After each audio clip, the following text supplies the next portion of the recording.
वैदिक परंपरा में ईश्वर की स्तुति, प्रार्थना, उपासना का विधान किया गया है। स्तुति के दो फल बताए हैं। ईश्वर की स्तुति करने से ईश्वर में प्रीति होती है, और दूसरा फल, जो स्तोता है वो अपने गुण, कर्म, स्वभाव ईश्वर जैसा बनाने का प्रयास करता है। ईश्वर के अनेक नाम हैं। उन नामों के माध्यम से ईश्वर की स्तुति की जाती है, और उन नामों के जो जो अर्थ हैं उनके ऊपर विचार करना होता है। जितना अधिक हम ईश्वर के एक नाम के जो जो अर्थ हैं उनके ऊपर जितना अधिक विचार करेंगे उतना अधिक प्रभाव पड़ेगा, और जितना कम विचार करेंगे उतना कम प्रभाव पड़ेगा। आज हम ईश्वर के सर्वव्यापक नाम के ऊपर विचार करते हैं। सर्वव्यापक का अर्थ होता है सब में व्याप्त, सबको प्राप्त। सब कौन कौन है? तीन चीज़ें हम जानते हैं: ईश्वर, जीव और प्रकृति। ईश्वर इन तीनों में व्याप्त है। प्रकृति के अंदर सत्वगुण हैं, रजोगुण हैं, तमोगुण हैं। कितने हैं हम नहीं जान सकते।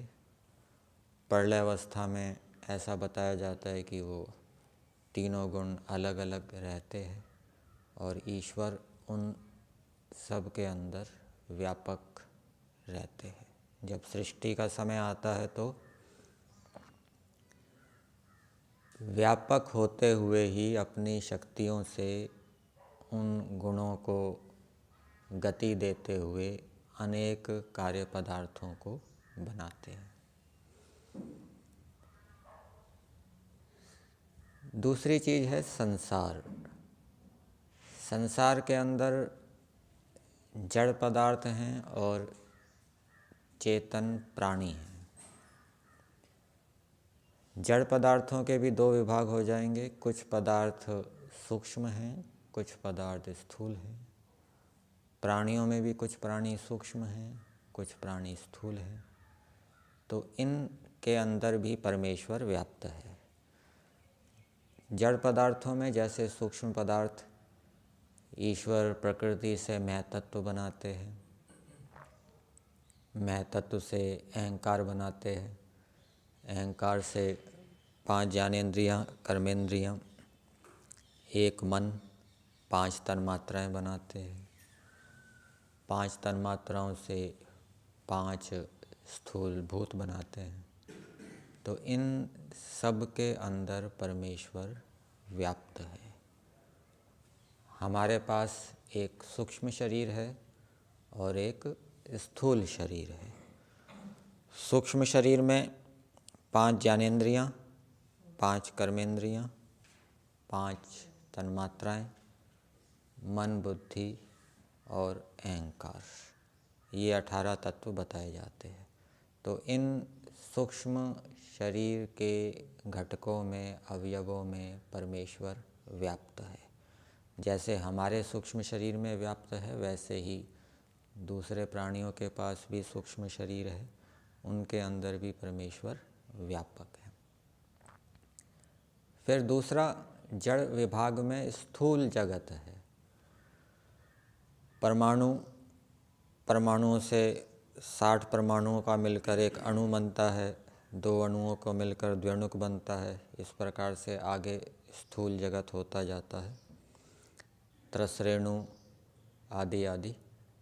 फिर भौतिक पदार्थ बनते हैं, पृथ्वी, जल, अग्नि, वायु, आकाश आदि, जो स्थूल हमें दिखाई देते हैं। तो इन सब के अंदर भी परमेश्वर व्याप्त है। चेतन प्राणियों में कुछ प्राणी इतने सूक्ष्म होते हैं जो हम आँखों से भी नहीं देख सकते, और कुछ प्राणी इतने सूक्ष्म बताए जाते हैं जो माइक्रोस्कोप आदि से दिखाई देते हैं, नंगी आँखों से दिखाई नहीं देते। उनके शरीरों में भी परमेश्वर व्याप्त है। और कुछ स्थूल प्राणी हैं, गाय, भैंस, कुत्ता, बिल्ली आदि, इनके शरीरों के अंदर भी परमेश्वर व्याप्त है। इनके शरीरों के अंदर अनेक तत्व हैं, अनेक अवयव हैं। कोई पाचन संस्थान है, कोई श्वसन तंत्र है, आदि आदि, सब के अंदर परमेश्वर व्याप्त है।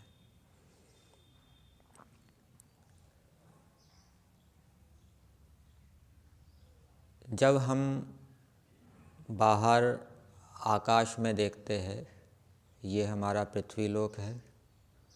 पृथ्वीलोक के आगे सूर्यलोक है, हमारा सौरमंडल है। सौरमंडल के अंदर अनेक ग्रह उपग्रह हैं, उनके अंदर भी परमेश्वर व्याप्त है।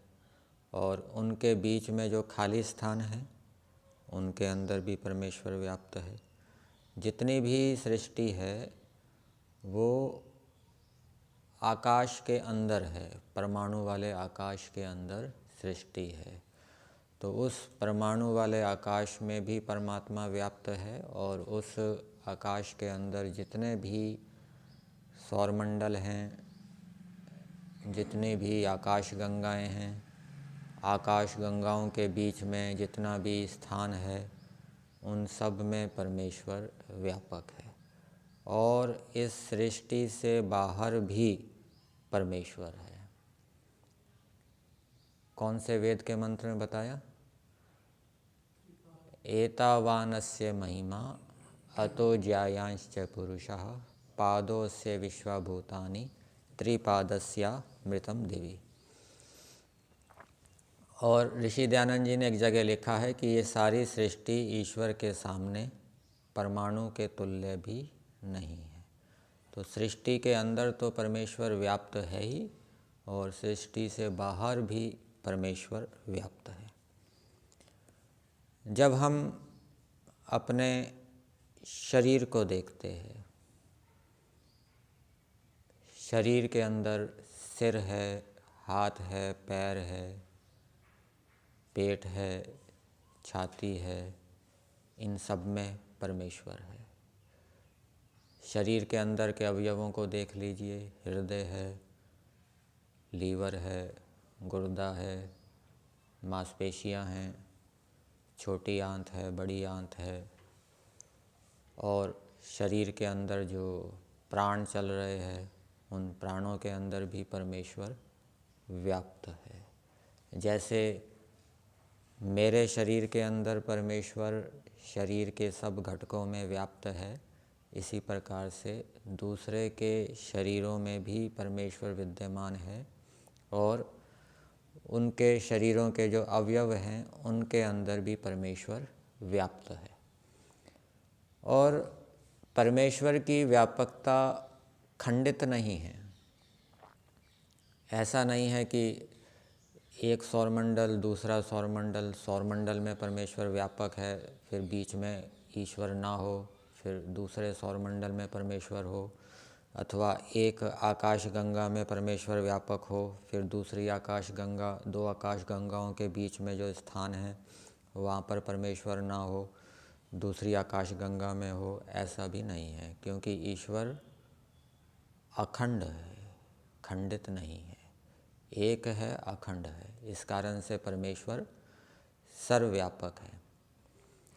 जल भी व्यापक कहा जाता है, अग्नि भी व्यापक कही जाती है, वायु भी व्यापक कही जाती है, लेकिन जल, अग्नि, वायु आदि सर्वव्यापक नहीं है। ये जल स्थूल है। इस स्थूल जल से जितने सूक्ष्म अवयव होंगे, जल उनके अंदर नहीं जा सकता।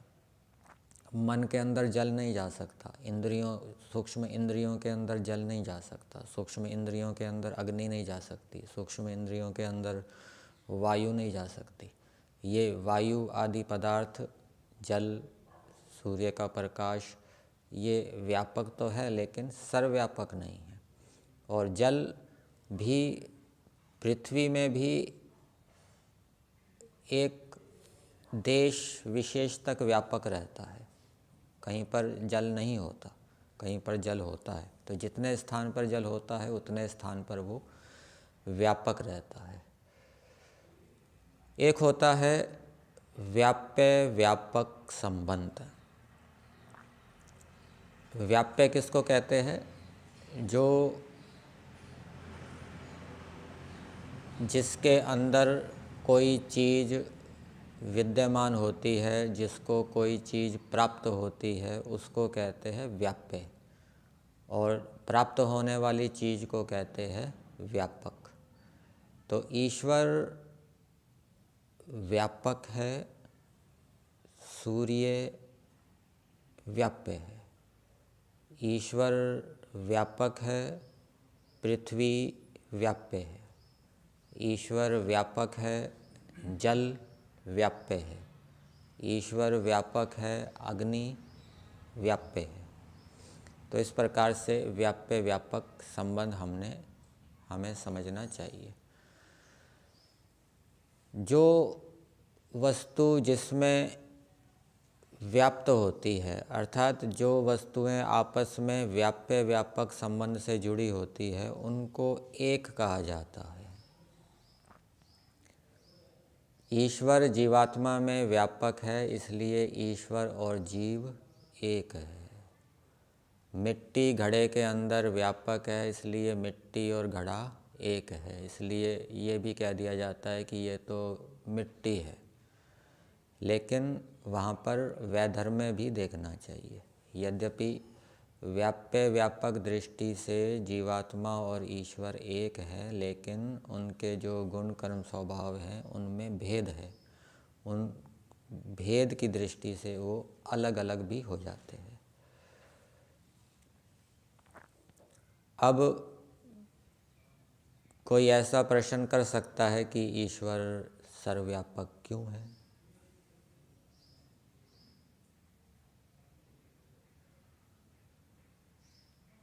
ईश्वर सर्वव्यापक क्यों है?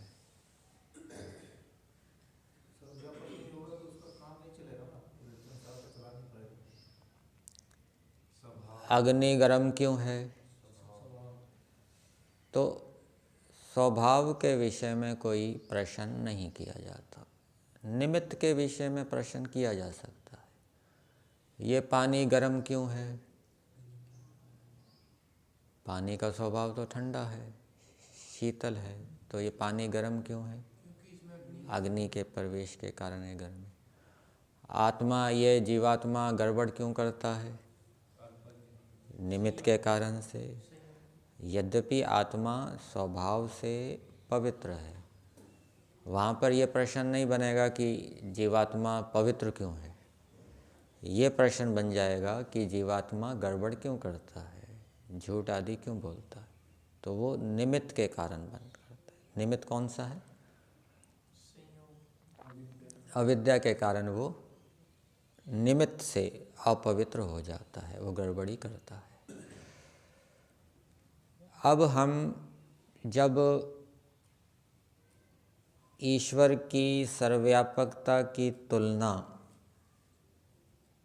जीवात्मा के साथ करेंगे, ईश्वर की सर्वव्यापकता की तुलना संसार के पदार्थों के साथ करेंगे, तो उससे संसार के पदार्थों का और जीवात्माओं का जो प्रभाव है वो कम हो जाएगा।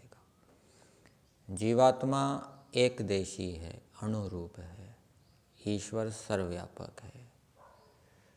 इसी प्रकार से जल, वायु, अग्नि आदि एक देशी है, किसी निश्चित स्थान पर ही ये व्याप्त हैं, सब जगह व्यापक नहीं है। परंतु ईश्वर सब जगह व्यापक है। तो जब हम इस प्रकार से ईश्वर की सर्वव्यापकता की तुलना जीवात्माओं के साथ और संसार के पदार्थों के साथ करते हैं तो ईश्वर का महत्व और अधिक हमें दिखाई देता है। इस प्रकार से हमें ईश्वर की सर्वव्यापकता के विषय में विचार करना चाहिए। जितना अधिक विचार करेंगे उतनी अच्छी भावना बनेगी, उतना अच्छा फिर ईश्वर का प्रभाव पड़ेगा। यहीं तक